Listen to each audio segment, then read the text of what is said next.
రైతు రుణమాఫీలో ఆంక్షలు పెట్టారు. ఇలా రైతులందరూ కూడా చాలా పరేషాన్ అవుతున్నారు. 1,00,000 లోపు రుణం ఉన్నా ఇలా చాలా మందికి ఇలా రుణమాఫీ జరగలేదు.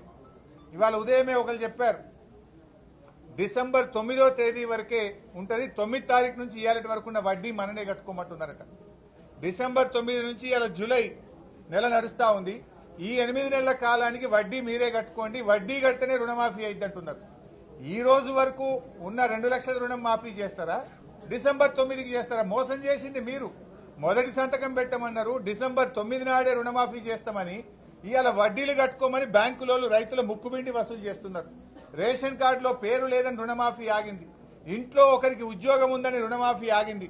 రుణమాఫీ విషయంలో రాష్ట్ర రైతుల్ని కాంగ్రెస్ పార్టీ మోసం చేసింది కనుక దీని మీద చర్చ జరగాలి, రైతులకు భరోసానివ్వాలి, ఈ చర్చకు ముందుకు రావాలని చెప్పి కూడా బీఆర్ఎస్ పార్టీ కోరడం జరిగింది.